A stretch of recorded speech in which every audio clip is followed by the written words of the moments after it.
Aloha everyone. Welcome back to Multifamily Live with Jason and Pili. We are going to talk about, or I'm going to talk about, your superpower, also known as the Aquaman of real estate.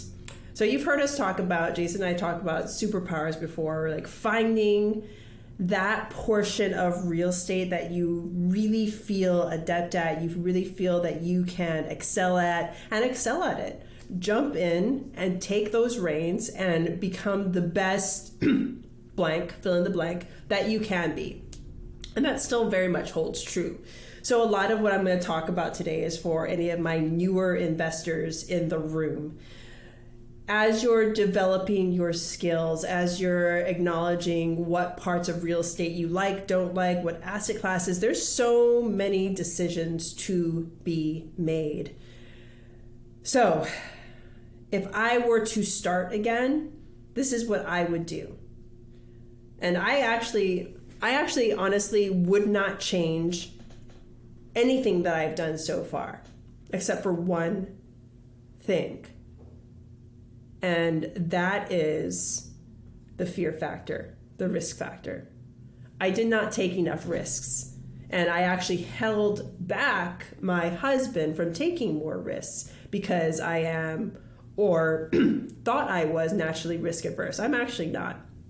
I like jumping off of things. I like doing things that the normal person would not think of doing. I like thinking outside the box. Hence, that means I'm not risk averse. But I thought I was. So I thought there was a lot of opportunities, not that I thought, there was a lot of opportunities that I pulled back the reins on when I really should have just been letting go.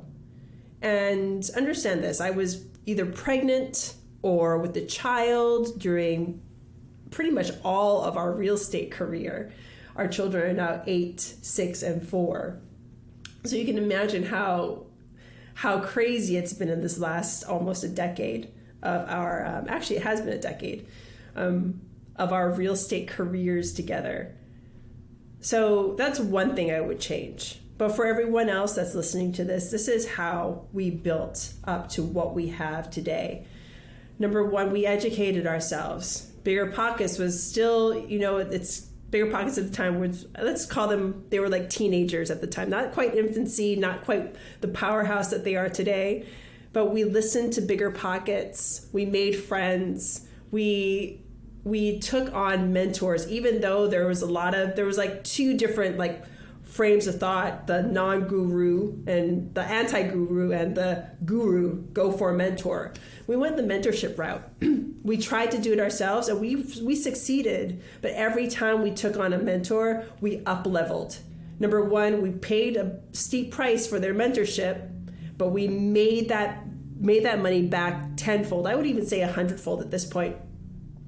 So we took on mentors, and each time we took on mentorship for our flipping and wholesaling when we were still doing that, up-leveled, and then we took on mentorship when we decided to get into multifamily, again, up-leveled. So that's number one, educate. And number two is take action. Don't just stay with reading the books or listening to the podcasts. You got to take action. You got to fuel that need, that drive, those goals with action steps. You heard me in the last podcast talk about that, so we won't go there. But it's basically the same thing. Find out what you want to do and then take action. By taking action, I mean you got to pick at least one. Pick one thing to do. Find an asset class that you like doing and go that route. Be it multifamily, be it single. Don't let anybody tell you, well, in order to get into multifamily, you got to do single family first. Nah, cut that. You pick what you want to do. You take responsibility for it. You understand the risks and rewards. Because I can't say whether or not you have enough capital to get into multifamily. I can't say whether or not you have enough drive or know-how to get into single family. So don't let anybody tell you what to do. You figure out what you can bring. Again, coming back to this, you thought I was going to let the superhero thing go. Now, I'm coming back to the superhero thing right now, because I can't tell, let's say, Aquaman that he can't go into the desert. Maybe he has the reserves to go into the desert and go take on the desert boogeyman. Who knows? There's a reasoning I'm bringing this up. Basically, I don't know your strengths. I am a voice on a podcast. Maybe you've met me, maybe you haven't, but I can't tell you what you can and cannot do.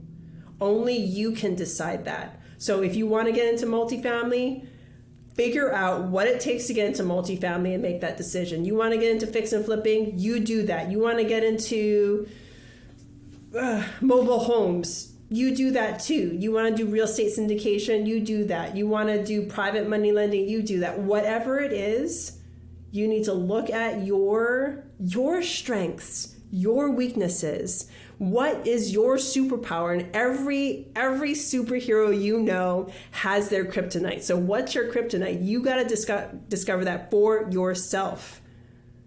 So understanding yourself is key when you're up leveling. No matter, and this isn't even for real estate. So if you're new to this business and you have like a W-2, the best thing you can do for your W-2, especially if it's something you actually like doing, and I've actually come into contact with more investors that like their W-2, that like what they're currently doing, but know that they have to grow, and they know that real estate's the way they want to grow. But so many people are telling them that they need to quit their job. Don't. Again, only you know what you need to do. If you like what you're doing, stay with it. All this information that you're garnering, all this strength, this education that's coming into your brain, use it to better yourself in every facet of your life, not just real estate. So right now we're talking about what your superpower is and what your kryptonite is. Figure that out for yourself in your current W-2. A lot of the people I talk to are already in real estate. Some of them are agents. So if you're an agent, you're listening to this, use this knowledge and share it. Knowledge is power, especially if you're already in real estate in another capacity. You share that with your friends in real estate.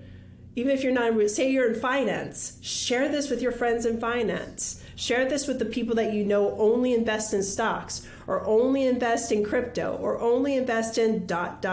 You fill in the blanks. You know your life, you know your friends, you know your sphere of influence. Don't let anybody else tell you what to do. Yes, I fully believe success leaves clues. And that mentorship with the right mentor can take you to the stratosphere.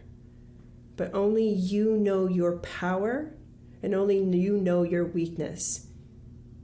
So discover those things, and then start uplifting your PowerPoints and filling in your weaknesses. And all of this comes with people, and knowing the right people to surround yourself with, the right education to surround yourself with. So again, back to my point about being a superhero. Understand yourself. And also coming back to what I would do differently, my weakness was that I thought I was weak. I thought I wasn't powerful enough to make these decisions. I thought I wasn't powerful enough to take on the risk that was presented in front of me. But what we see as risk could actually just be opportunity that you're covering with your fear. So think about that. Next time an opportunity arrives, next time a risk falls into your lap, is it really risk, or is it an opportunity that you should take? So I hope this helped today. If it did, or even if it didn't, let me know below. Let me know how best I can serve you, how best I can serve our community by dropping a comment below. And if you loved what you heard, please rate, review, subscribe. It would mean the world to me. So much aloha, so much peace, so much joy in your day. And remember, you have the power to decide on your next steps. And only you know what that power is. And more importantly, only you know your weakness. So let's grow together. Aloha.